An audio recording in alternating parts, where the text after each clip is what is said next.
আসসালামু আলাইকুম সম্মানিত শিক্ষার্থীবৃন্দ, আজকে আমরা এসএসসি 26 ব্যাচ নিয়ে কিছু কথা বলবো। আমাদের এই 26 ব্যাচের আমাদের জ্যামিতি থেকে মাত্র 2টা অধ্যায় আছে। জ্যামিতি থেকে মাত্র 2টা অধ্যায় আমাদের আছে। একটা হচ্ছে বৃত্ত আর 2 নম্বর হচ্ছে আমাদের ব্যবহারিক জ্যামিতি। ব্যবহারিক জ্যামিতি তোমরা সবাই জানো যে আমাদেরকে এই 2টা অধ্যায় থেকেই জ্যামিতি প্রশ্ন করা হবে এবং এই প্রশ্ন দুইটা আমাদের এই 2টা অধ্যায় থেকে আমাদেরকে 2টা সৃজনশীল প্রশ্ন থাকবে। সেখান থেকে তোমাদেরকে একটা প্রশ্নে আনসার করতে হবে। এখন আমাদের ব্যাপারটা হচ্ছে তোমাদের এই 2টা অধ্যায় পড়তে হবে, যেটা তোমাদের কাছে সহজ মনে হয়, যে প্রশ্নটা তোমাদের কাছে সহজ মনে হয় সেই প্রশ্নটা তোমরা আনসার করবা। এবং তোমরা একটা ব্যাপার খুব ভালো করে জানো, আমাদের আগে অন্যান্য বছরে আমাদের 7টা সৃজনশীল প্রশ্ন আনসার করতে হইতো, আমাদের প্রশ্ন থাকতো 8টা। আমাদের 11টা সৃজনশীল প্রশ্নের মধ্যে 7টা প্রশ্নে আনসার করতে হইতো। এখন আমাদেরকে প্রশ্ন থাকবে 7টা, আমাদেরকে 5টা প্রশ্নে আনসার করতে হবে। আমরা আজকে শুধুমাত্র এই দ্বিতীয় যে অধ্যায়ের কথা বললাম, ব্যবহারিক জ্যামিতি, এই ব্যবহারিক জ্যামিতির সবগুলা এমসিকিউ আমরা সলভ করব।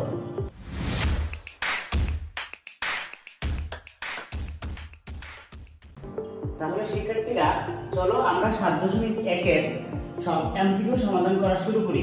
আমাদেরকে প্রথম প্রশ্ন যেটা দেওয়া আছে যে একটি সমকোণী ত্রিভুজ হবে যদি এর বাহু তিনটির দৈর্ঘ্য যথাক্রমে, আমাদের 4টা অপশন আছে। এক নম্বর হচ্ছে 8, 15, 18, আর হচ্ছে 9, 12, 17, 8, 12, 16, 9, 12, 15। আমাদেরকে যে প্রশ্নটা করছে আমাদেরকে আগে এই প্রশ্নটা বুঝতে হবে। আমাদের প্রশ্ন হচ্ছে এই 4টা অপশনের মধ্যে প্রত্যেকটা অপশনে 3টা করে বাহুর দৈর্ঘ্য দেওয়া আছে, কোন 3টা বাহুর দৈর্ঘ্য দিয়ে আমরা সমকোণী ত্রিভুজ অঙ্কন করতে পারবো। তো চলো আমরা সমকোণী ত্রিভুজ সম্পর্কে অনেক কিছু জানি। যেমন এটা হচ্ছে একটা সমকোণী ত্রিভুজ, এই সমকোণী ত্রিভুজের 3টা বাহু আছে।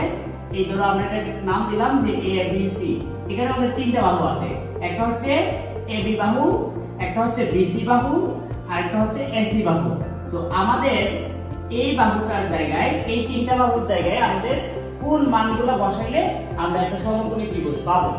তো সমকোণী ত্রিভুজের জায়গায় আমাদেরকে একটা জিনিস সবাই আমরা জানি যে একটা বিখ্যাত উপপাদ্য আছে যে অতিভুজ স্কয়ার সমান সমান লম্ব স্কয়ার প্লাস ভূমি স্কয়ার। আমি জানি তোমরা এই অতিভুজের এই সমকোণী ত্রিভুজের কোন বাহুটাকে অতিভুজ, কোন বাহুটাকে লম্ব এবং কোন বাহুটাকে ভূমি ধরা হয় এসব তোমরা জানো। তারপরেও তোমাদের জানার জন্য আরেকটা কথা বলে রাখি যে সমকোণী ত্রিভুজের সবথেকে যে বাহুটা বড় থাকে তাকে আমরা অতিভুজ বলি। সমকোণী ত্রিভুজের যে বাহুটা সবথেকে বড় থাকে তারে আমরা অতিভুজ বলি। এবং বাকি দুইটার মধ্যে কখনো কখনো কোণ ভেদে লম্ব এবং ভূমি চেঞ্জ হয়। তো আমরা যদি বোঝার স্বার্থে ধরে নেই যে এটা লম্ব এবং এটা ভূমি, তাহলে আমাদের দেখতে হবে যে এই জায়গায় 3টা বাহু আছে, এই 3টা বাহুর মধ্যে কোন 3টা বাহু মিলে আমরা সমকোণী ত্রিভুজ অঙ্কন করতে পারব। তো দেখো আমরা যদি ফর এক্সাম্পল প্রথমটা নিয়ে কাজ করি, প্রথমটাতে আছে সবথেকে বড় বাহু হচ্ছে 18। তো আমরা জানি সমকোণী ত্রিভুজেরও সবথেকে যে বড় বাহুটা থাকে সেটাকে অতিভুজ ধরা হয়। তো আমরা যদি এই 18কে অতিভুজ ধরি, এই 18কে যদি আমরা অতিভুজ ধরে যদি স্কয়ার করি তাহলে 18 স্কয়ার হয়। এবং এই 15 এবং 8 এর মধ্যে তোমার যাকে মনে চায়, তোমার যদি মনে চায় যে 8 কে তুমি লম্ব ধরতে পারবা, 15 কে ভূমি ধরতে পারবা। আবার যদি তোমার মনে চায় 15 কে লম্ব ধরতে 8 কে ভূমি ধরতে, সেটাও নিয়ে সমস্যা নাই, কারণ লম্ব আর ভূমি তুমি যাকে ইচ্ছা তাকে ধরতে পারবা। বা লম্ব এবং ভূমি ধরার পর এই জায়গাটুকু ক্যালকুলেশন করলে আমাদের যে মানটুকু আসবে অতিভুজকে স্কয়ার করার পরে সেম মান আসতে হবে। যদি দুইটা মান সমান আসে তাহলে আমরা সমকোণী ত্রিভুজ অঙ্কন করতে পারবো। অর্থাৎ আমাদের সমান চিহ্নের এই পাশে এবং ওই পাশে, বাম পাশে ডান পাশে, দুই পাশে আমাদের সমান মান আসতে হবে। তাহলে আমরা ক্যালকুলেশনটা করে দেখি যে লম্বর মান যেটা দেওয়া আছে, লম্ব আমরা 15 কে ধরলাম, তাহলে 15 তার উপরে স্কয়ার প্লাস আর ভূমি হচ্ছে 8, তাহলে 8 কে আমি স্কয়ার করলাম। তাহলে 8 কে স্কয়ার করার পরে এবার আমাদেরকে ক্যালকুলেশন করতে হবে। তোমরা যদি ক্যালকুলেটরে চাপ দাও 18 কে স্কয়ার করা মানে 18 গুণ 18 দিবা, দেখবা একটা মান আসে। 15 কে স্কয়ার করলে 15 গুণ 15 দিবা, তাহলে একটা মান আসবে। তাহলে দেখো অতিভুজ স্কয়ার সমান সমান লম্ব স্কয়ার প্লাস ভূমি স্কয়ার। অতিভুজের মান হচ্ছে 18, আমরা যদি 18 কে স্কয়ার করি তাহলে 324 পাই, এবং লম্বের মান ছিল 15, 15 কে যদি স্কয়ার করি তাহলে 15 স্কয়ার করলে 225, এবং 8 কে স্কয়ার করলে 8 8 64 আসে। তাহলে 225 এবং 64 যদি যোগ করি তাহলে সমান চিহ্নের এই পাশে আসে 289 আর সমান চিহ্নের এই পাশে আসে 324। তার মানে সমান চিহ্নের দুই পাশ কিন্তু সমান হয় নাই। যেহেতু সমান হয় নাই তাহলে আমাদেরকে দেখতে হবে এটা কিন্তু আমাদের অপশন মিলল না। তো আমরা এইভাবে চারটা অপশনই দেখব। চারটা অপশন দেখলে আমরা বুঝতে পারবো সমান চিহ্নের এই পাশে এবং ওই ডান পাশে এবং বাম পাশে দুই পাশে যদি একই মান আসে তাহলে সেটাই আমাদের আনসার হবে। আমরা কিন্তু দেখব এখন যে আমাদের কোন অপশনটা আসে। ধরো আমরা চলে গেলাম একটু, আমরা ঘ নাম্বার অপশনটা একটু ট্রাই করে দেখতে পারি। এখানে যেটা আছে যে অতিভুজ স্কয়ার সমান সমান লম্ব স্কয়ার প্লাস ভূমি স্কয়ার।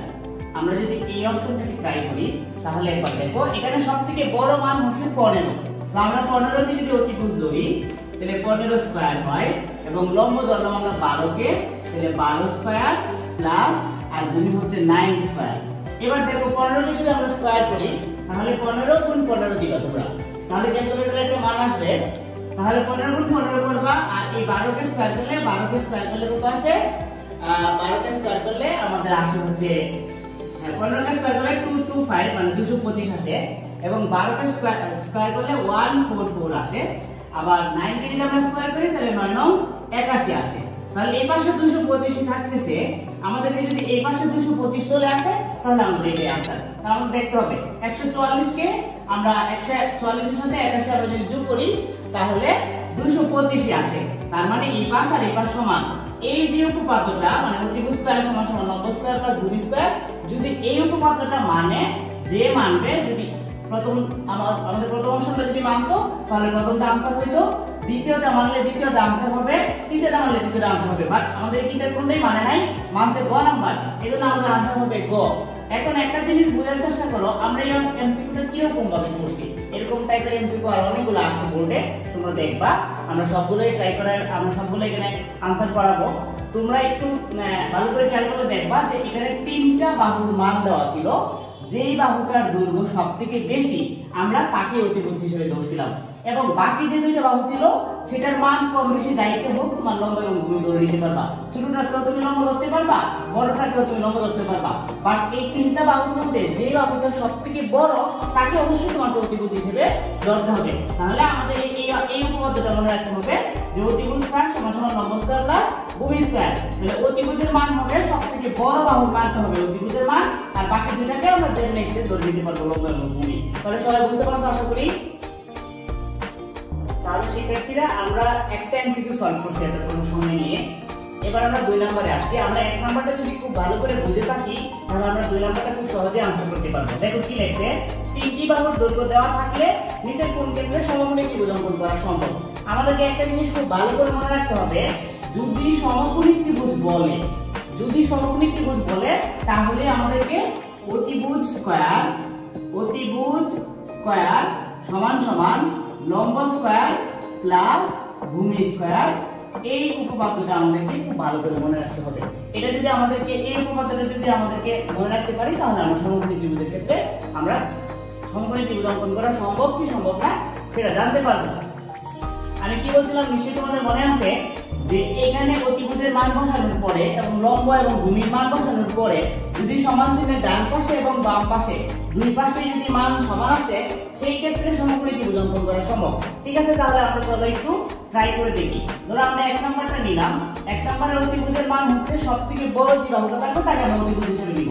তাহলে সবথেকে বড় এখানে 6 আছে, আমরা অতিভুজের মান হবে 6, তাহলে 6 এর উপরে স্কয়ার, আর লম্ব এবং ভূমির মধ্যে যাকে মন চায় তাকে নিতে পারবা। 3 কে লম্ব নিতে পারবা, 2 কে লম্ব হিসেবে নিতে পারবা। ধরো আমরা 3 কে লম্ব হিসেবে নিলাম, তাহলে 3 স্কয়ার প্লাস ভূমির মান হচ্ছে 2, তার মানে 2 স্কয়ার। তাহলে কি হয় 6 6 36 আর 3 থেকে 9 আর 2 দুগুণে 4, তাহলে এখানে 34 পাইছি। ঠিক আছে, কিন্তু 9 আর 4 কত হয়? 9 10 11 12 13। আমাদের কিন্তু 34 আর 13 দুই পাশ কিন্তু সমান না। যেহেতু দুই পাশ সমান না তাহলে আমাদের কিন্তু এটা आंसर হচ্ছে না। তাহলে এবার 2 নাম্বারটা একটু খেয়াল করে দেখো। 2 নাম্বারে শুধু আমরা যদি উপপাদ্যটা বসাই যে অতিভুজ স্কয়ার সমান সমান লম্ব স্কয়ার প্লাস ভূমি স্কয়ার, আমরা যদি এটা বসাই তাহলে অতিভুজের মান কত পাচ্ছি? সবথেকে বড় বাহুটা অতিভুজের মান, তাহলে 5 হচ্ছে অতিভুজ। আর এই 5 এর উপরে স্কয়ার করলাম লম্ব আর ভূমি, যাকে মন চায় তাকে ধরতে পারবা। 4 কে ধরলাম আমরা লম্ব আর ভূমি ধরলাম আমরা 3 কে, তাহলে 4 স্কয়ার এবং 3 স্কয়ার। এবার হিসাব করে দেখো 5 কে যদি স্কয়ার করো 5 কে কত হবে? 25 হবে। আর 4 কে স্কয়ার করো মানে 4 4 16 প্লাস 3 কে স্কয়ার করলে 3 3 কে 9। এখন 16 আর 9 কিন্তু 25 হয়। দেখো ডান পাশে সমান চিহ্নের ডান পাশে এবং বাম পাশে আমরা একই মান পাই। যেহেতু একই মান পাই তার মানে এই অপশনটা দিয়ে আমাদেরকে সমকোণী ত্রিভুজ অঙ্কন করা সম্ভব। তার মানে আমাদের উত্তর হচ্ছে খ। বুঝতে পারছো নিশ্চয়ই? ঠিক আছে, এবার তৃতীয় নাম্বার এমসিকিউটা দেখো। আমাদের এই পর্যন্ত দুইটা আমরা এমসিকিউ সলভ করেছি। 3 নাম্বারটা আমার কাছে অনেক সহজ, তোমরা বুঝতে পারবে আশা করি। বলছে সমবাহু ত্রিভুজে বহিস্থ কোণের বিপরীত অন্তস্থ কোণ দ্বয়ের সমষ্টি কত ডিগ্রি? আমি তোমাদেরকে খুব সহজেই এই এমসিকিউটা বোঝাবো। আমরা যে এমসিকিউগুলো সলভ করতেছি সবগুলোই বোর্ডে আসে কোশ্চেন, তো তোমরা খুব মনোযোগ দিয়ে দেখবা যেন তোমাদের পরীক্ষা আসলে তোমরা বুঝো। তোমাদের পরীক্ষা আসলে যেন সবথেকে বেশি সমস্যা হয় তোমরা প্রশ্নটা বুঝো না, এই প্রশ্নটা বোঝার চেষ্টা করবা। দেখো কি বলছে, সমবাহু ত্রিভুজের বহিস্থ কোণের। দেখো আমরা একটা সমবাহু ত্রিভুজ সম্পর্কে আমরা একটা সমবাহু ত্রিভুজ আঁকলাম। এই আমাদের এই সমবাহু ত্রিভুজের তিনটা বাহুই সমান থাকে। যে ত্রিভুজের তিনটা বাহু সমান তাকে সমবাহু ত্রিভুজ বলে। এবং এই সমবাহু ত্রিভুজের যে তিনটা কোণ আছে আমরা জানি সমবাহু ত্রিভুজের প্রত্যেকটি কোণ হচ্ছে 60 ডিগ্রি, প্রত্যেকটি কোণ হচ্ছে 60 ডিগ্রি। তাহলে এখন আমাদের প্রশ্নটা কি চাইছে দেখো, যে সমবাহু ত্রিভুজের বহিস্থ কোণের, বহিস্থ কোণ বলতে কোন কোণের কথা বলতেছে? এই যে ধরো আমরা একটা বাহুকে একটু লম্বা করলাম, বাড়াই দিলাম, বাড়ানোর পরে এই যে বাইরে একটা কোণ উৎপন্ন হইলো, এটা কি বলা হয়? বহিস্থ কোণ। আমরা যদি এই দিক দিয়ে বাহুটাকে লম্বা করতাম তাহলে এই দিক দিয়ে একটা বহিস্থ কোণ উৎপন্ন হইতো। যদি আমরা এই দিক দিয়ে লম্বা করি তাহলে এই দিক দিয়ে একটা বহিস্থ কোণ উৎপন্ন হবে। অর্থাৎ আমরা তিনটা বাহুকে বর্ধিত করলে তিনটা বহিস্থ কোণ উৎপন্ন পাবো। তো তারা কি বলছে যে সমবাহু ত্রিভুজের বহিস্থ কোণের বিপরীত অন্তস্থ কোণ দ্বয়। ধরো সমবাহু ত্রিভুজের বহিস্থ কোণ যদি এটা হয় তাহলে এর বিপরীত অন্তস্থ কোণ কি হবে? বিপরীত অন্তস্থ কোণ হবে এই দুইটা। এইটা এই বহিস্থ কোণের সাথে যে কোণটা আছে সেটা তো তার বিপরীত অন্তস্থ কোণ হবে না, তাই না? অন্তস্থ মানে ভিতরের, তাহলে এটার সাথে যেটা আছে এটা কি তার বিপরীত অন্তস্থ কোণ হয়? কখনোই হয় না। এটার বিপরীতে যে দুইটা কোণ আছে তাদেরকে বলা হয় বিপরীত অন্তস্থ কোণ। তার মানে এই কোণের মান কত হবে? এই দুজনের মিলে যত হবে তত। তাহলে এদের 60 এর 60 এরও 60 এরও 60, দুজন যদি আমরা যোগ করি তাহলে আমরা পাই 120। তার মানে ত্রিভুজের এই বাইরের কোণটার মান হচ্ছে 120। ব্যাপারটা বুঝতে পারছো কিনা বলো? সমবাহু ত্রিভুজে বহিস্থ কোণের বিপরীত অন্তস্থ কোণ দ্বয়ের সমষ্টি কত ডিগ্রি চাইছে। তার মানে সমবাহু ত্রিভুজের বাইরের যে কোণটা এই কোণটার সমান হবে বিপরীত ভিতরের দুইটা কোণের সমান। বিপরীত ভিতরের দুইটা কোণের যোগফলের সমান। এটাও 60 এটাও 60, তাহলে এই দুটোকে আমরা যদি যোগ করি তাহলে ভিতরের কোণটা পাই। 60 আর 60 যোগ করলে 120 পাই। আমি আশা করি ব্যাপারটা বুঝতে পারছো। ঠিক আছে, এবার দেখো 4 নাম্বার এমসিকিউ। একটি ত্রিভুজের তিনটি কোণের পরিমাপ যথাক্রমে 30 ডিগ্রি, 60 ডিগ্রি এবং 90 ডিগ্রি হলে ত্রিভুজটি কোন ধরনের ত্রিভুজ? এটা একেবারে সহজ একটা এমসিকিউ এবং বোর্ডে আসে। বিগত বছরগুলোতে তোমরা যদি গাইড দেখো তাহলে দেখতে পারবা যে এটা বিগত বছরের একটা প্রশ্ন। আমরা খুব ভালো করে জানি যে যে ত্রিভুজের একটি কোণ 90 ডিগ্রি হয়, মানে যে ত্রিভুজের একটি কোণ সমকোণ অথবা 90 ডিগ্রি তাকে সমকোণী ত্রিভুজ বলে। তাহলে আমাদের এই তিনটা ত্রিভুজের মধ্যে যেহেতু 90 ডিগ্রি আছে তার মানে একটা কোণ এক সমকোণ আছে, একটা 90 ডিগ্রি কোণ আছে, তার মানে এটা সমকোণী ত্রিভুজ। আমাদের এটা হচ্ছে আমাদের আনসার। ঠিক আছে, যে ত্রিভুজের একটি কোণ, তিনটা কোণের মধ্যে যে ত্রিভুজের একটা কোণ 90 ডিগ্রি তাকে আমরা সমকোণী ত্রিভুজ বলি। আর সূক্ষ্মকোণী ত্রিভুজ কাকে বলে? যে ত্রিভুজের তিনটি কোণ সূক্ষ্মকোণ মানে 90 ডিগ্রি থেকে ছোট তারে সূক্ষ্মকোণী ত্রিভুজ বলে। সমদ্বিবাহু তোমরা জানোই, যে ত্রিভুজের দুইটা বাহু সমান তাকে সমদ্বিবাহু ত্রিভুজ বলে। আশা করি 4 নাম্বারটা বুঝতে পারছো। এবার দেখো 5 নাম্বার এমসিকিউটা। এই 5 নাম্বার এমসিকিউটা খুব মনোযোগ দিয়ে শুনবা। সমকোণী ত্রিভুজের সূক্ষ্মকোণ দ্বয়ের পার্থক্য 8 ডিগ্রি হলে বৃহত্তম কোণের মান কত? আমরা খুব ভালো করে জানি যে একটা সমকোণী ত্রিভুজের, এই যে একটা সমকোণী ত্রিভুজ, এর নাম দিলাম ধরো এ বি সি। আমাদের এই সমকোণী ত্রিভুজের এই কোণটার মান হয় 90 ডিগ্রি, এটা আমরা জানি। এবং এই দুইটা কোণ 90 ডিগ্রি থেকে দুইটা কোণ ছোট হয়। এটাও 90 ডিগ্রি থেকে ছোট হয়, এটাও 90 ডিগ্রি থেকে ছোট হয়। এখন আমাদের প্রশ্ন কি বলছে যে সূক্ষ্মকোণ দ্বয়ের পার্থক্য 8 ডিগ্রি। তার মানে কি এইটাও সূক্ষ্মকোণ এটাও সূক্ষ্মকোণ, যেহেতু তারা দুজনেই 90 ডিগ্রি থেকে ছোট, তাহলে এরা দুজনেই সূক্ষ্মকোণ।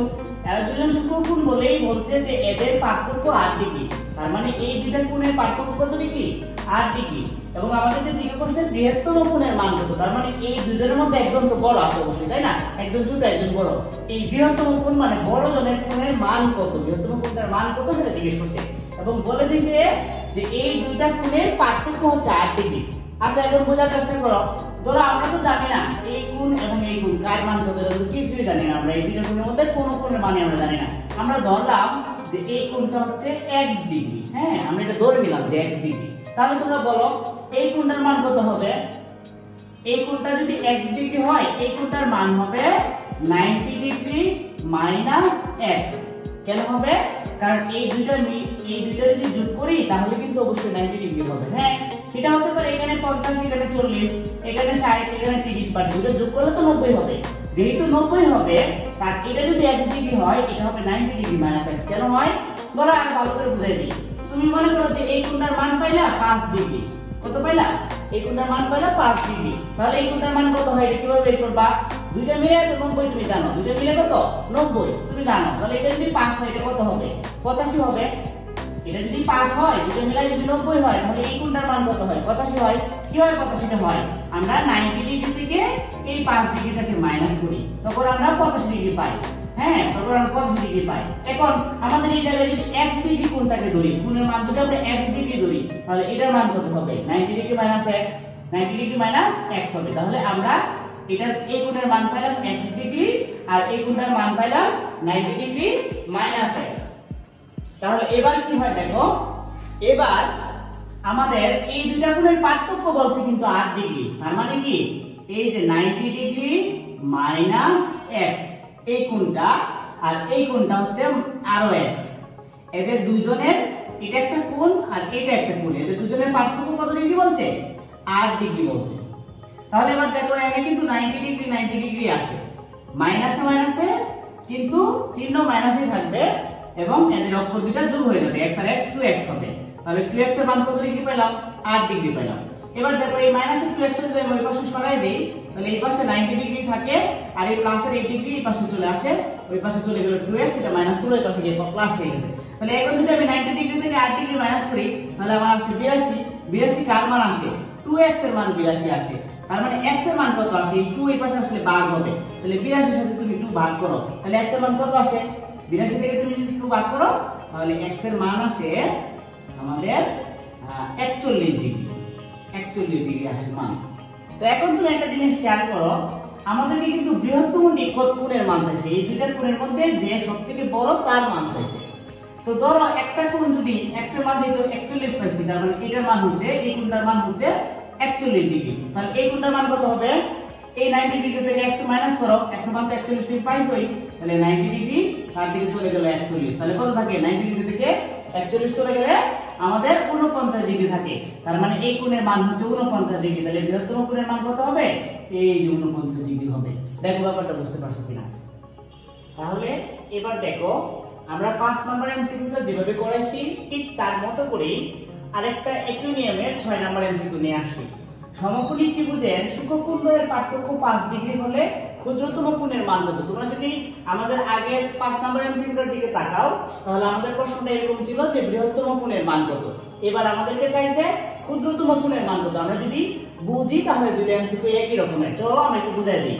সমকোণী ত্রিভুজের সূক্ষ্মকোণদ্বয়ের পার্থক্য, আমরা জানি যে এটা একটা সমকোণী ত্রিভুজ, আর এই সমকোণী ত্রিভুজটার এই কোণটা হচ্ছে 90 ডিগ্রি এবং এই দুইটা হচ্ছে আমাদের সূক্ষ্মকোণ, এবং এই দুটো সূক্ষ্মকোণের পার্থক্য বলছে 5 ডিগ্রি। এদের দুজনের পার্থক্য হচ্ছে 5 ডিগ্রি।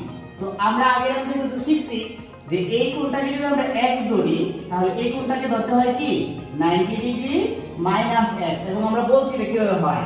যেহেতু দুইটা কোণের যোগফল 90 ডিগ্রি, তাহলে এটা x হলে এটা 90 ডিগ্রি মাইনাস x হবে, তাহলে আমরা এই কোণটা পাবো।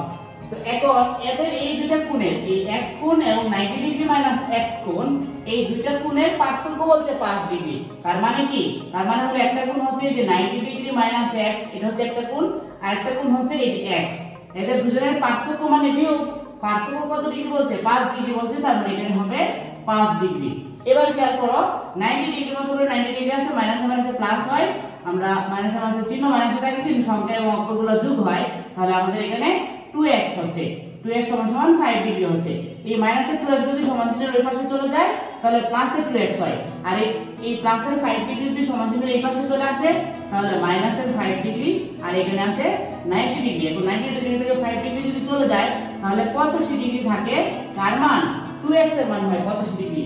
তাহলে x এর মান কত হয়, এই যে 85 ডিগ্রি তার সাথে আমি ভাগ করব 2, সুতরাং আমি x এর মান কত পাবো, 85 কে যদি আমরা 2 দ্বারা ভাগ করি তাহলে আমাদের 42.5 ডিগ্রি আসে। আমাদের এই x টাই হচ্ছে ক্ষুদ্রতম কোণ, তার মানে ক্ষুদ্রতম কোণের মান কত আসছে, এই যে 42.5 আসছে আমাদের আনসার। যদি আমাদেরকে বলতো বৃহত্তম কোণের মান কত, তাহলে আমরা শুধু এই কাজটা করতাম, এই 90 ডিগ্রি থেকে এই যে x এর মান পাচ্ছি 42.5, এটাকে এই 42.5 কে 90 ডিগ্রি থেকে মাইনাস করে দিতাম, যার সাথে আমাদের বৃহত্তম কোণের মান হতো। আশা করি বুঝতে পারছো। ঠিক আছে, এবার আমরা 7 নম্বরের এমসিকিউতে যাই। 7 নম্বর আমাদের কি বলছে, নিচের কোন ক্ষেত্রে ত্রিভুজ অঙ্কন করা সম্ভব। একটা জিনিস খেয়াল করো, আমরা যখন প্রথম 1 নাম্বার 2 নাম্বার 3 নাম্বারের দিকের এমসিকিউগুলো করেছিলাম সেখানে ছিল নিচের কোন ক্ষেত্রে সমকোণী ত্রিভুজ অঙ্কন করা সম্ভব। সমকোণী ত্রিভুজ বললে আমি তোমাদেরকে বলছি যে আমরা ওই উপপাদ্যটা ব্যবহার করব যে সমত্রিভুজ স্কয়ার সমান সমান লম্ব স্কয়ার প্লাস ভূমি স্কয়ার, ওই উপপাদ্যটা ব্যবহার করব। কিন্তু এখন তো আর আমাদেরকে সমকোণী ত্রিভুজ বলে নাই, এখন কিন্তু আমাদেরকে শুধুমাত্র ত্রিভুজের কথা বলছে, যে নিচের কোন ক্ষেত্রে শুধুমাত্র ত্রিভুজ অঙ্কন করা সম্ভব।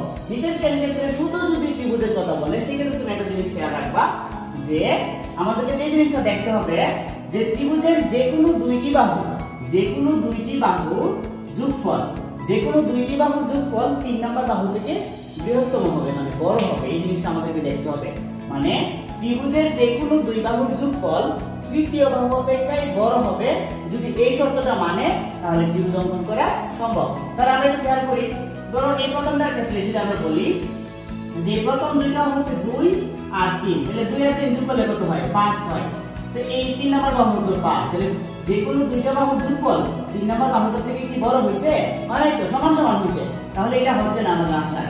এবার এটার দিকে তাকাও, 6 আর 7 যদি তুমি যোগ করো তাহলে 6 আর 7 যোগ করলে কত হয়, 6 আর 12 আর 1 হচ্ছে 13, 13 তো 8 থেকে বড়, 13 তো 8 থেকে বড়ই। তাহলে ত্রিভুজের যে কোনো দুই বাহুর যোগফল তৃতীয় বাহু অপেক্ষায় বড় হতে হবে, এটা কিন্তু আমাদেরকে মানছে।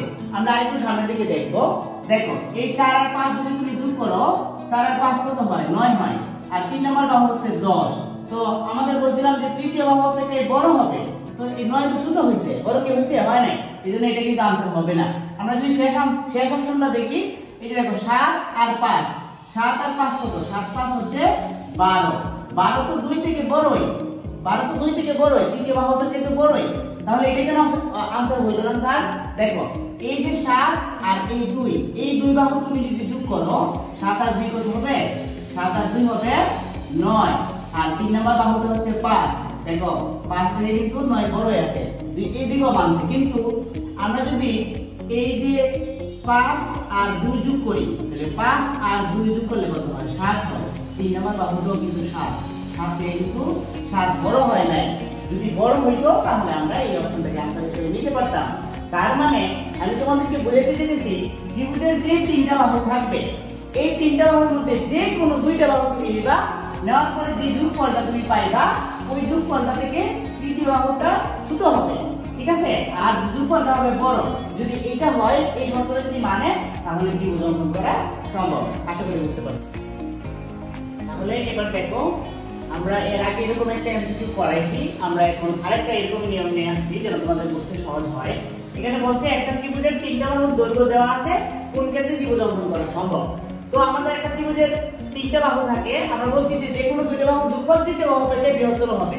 তাহলে আমাদের যদি এই প্রথম অংশটা আমরা নেই, তাহলে 5 যোগ 6 কত হয়, 5 আর 6 যোগ করলে কত হয়, 5 আর 6 যোগ করলে হয় 11। তৃতীয় বাহু অপেক্ষায় বৃহত্তর মানে বড় হতে হবে, কিন্তু আমাদের কিন্তু 18 থেকে বড় হয় নাই, 18 থেকে বড় হয় না, তার মানে এটা হচ্ছে না।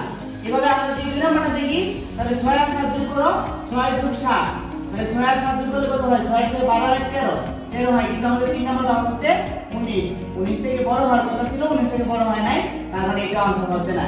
এবারে তুমি 3 নাম্বারটা দেখবা, 3 নাম্বার আনসার হবে না। 4 নাম্বারে যদি যাও, তাহলে 4 নাম্বারটা দেখো তুমি যোগ করে 6 আর 9 যোগ করলে কত হয়, 6 আর 9 কত হচ্ছে 15, আমাদের এই 3 নম্বর বাহু হচ্ছে কিন্তু 13, এই যে তৃতীয় বাহু থেকে বড়।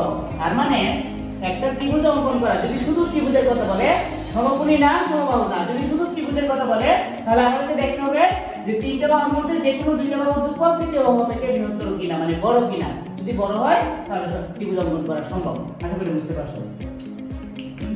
এবার দেখো, একটি ত্রিভুজের দুইটি বাহুর দৈর্ঘ্য 4 এবং 6 একক দেওয়া আছে। বলছে তৃতীয় বাহুর দৈর্ঘ্য কত হলে আমরা ত্রিভুজ আঁকতে পারবো। শুধুমাত্র ত্রিভুজের কথা কিন্তু বলছে, আমাদেরকে কিন্তু বলে নাই যে সমকোণী ত্রিভুজ কিংবা শুষ্ককোণী ত্রিভুজ, সমবাহু ত্রিভুজ এরকম কিছুই বলে নাই, শুধু বলছে ত্রিভুজ আঁকা সম্ভব। তাহলে আমরা জানি যে শুধু ত্রিভুজ বললে আমাদের একটা জিনিস মনে রাখতে হয় যে ত্রিভুজের যে কোনো দুইটা বাহুর যোগফল তৃতীয় বাহু অপেক্ষা বৃহত্তর। তাহলে আমরা যদি 6 আর 4 যোগ করি, আমাদের দুইটা বাহু তো বলেই দিছে, একটা হচ্ছে 4 আর একটা হচ্ছে 6, তাহলে 6 আর 4 যোগ করলে কত হয়? আমাদের হয় 10। এখন আমাদেরকে দেখতে হবে এই তৃতীয় বাহু আমরা কাকে নিতে পারবো। আমরা তৃতীয় বাহুকে যাকে নিব, এই দুইটা বাহুর যোগফল তৃতীয় বাহু অপেক্ষা বড় হতে হবে, ঠিক আছে? এখন যদি আমি 7 নিই, 7 নিলে তৃতীয় বাহু অপেক্ষা তো বড়ই হয়, তাহলে কি আমরা 7 নিতে পারি? তৃতীয় বাহু অপেক্ষা দুইটা বাহু যোগ করলে 10 হয়, তৃতীয় বাহু হচ্ছে 7, তাহলে আমাদের তৃতীয় বাহু তো বড়ই হচ্ছে। 7 থেকে দুইটা বাহুর যোগফল তো বড় হচ্ছে, কিন্তু আমরা 7 কি নিতে পারবো? একটু ভালো করে খেয়াল করো। আমরা যদি 7 নেই, তাহলে সাথে সাথে যদি আমরা একবার 7 4 যোগ করি, তাহলে 4 আর 7 কত হয়? 4 আর 7 হয় 11। 11 কিন্তু 6 থেকে বড়। আবার আমরা আরেকবার দেখতে পারি যে এই 7 আর 6 যদি যোগ করি, তাহলে 6 যোগ 7, তাহলে 6 আর 6 12 আর 1 হচ্ছে 13। এই 13 কিন্তু অবশ্যই আমাদের এই যে তৃতীয় বাহু 6 আর তৃতীয় বাহু হচ্ছে 4 থেকে কিন্তু বড়। তাহলে আমাদেরকে যে জিনিসটা মনে রাখতে হবে যে ত্রিভুজের যে কোনো দুই বাহুর যোগফল তৃতীয় বাহু অপেক্ষা যদি বৃহত্তর হয়, তাহলে আমরা এই ত্রিভুজটা নিতে পারবো, আর না হলে কিন্তু আমরা নিতে পারবো না। তাহলে আমাদের এই আনসার হচ্ছে 7। বুঝতে পারছো সবাই?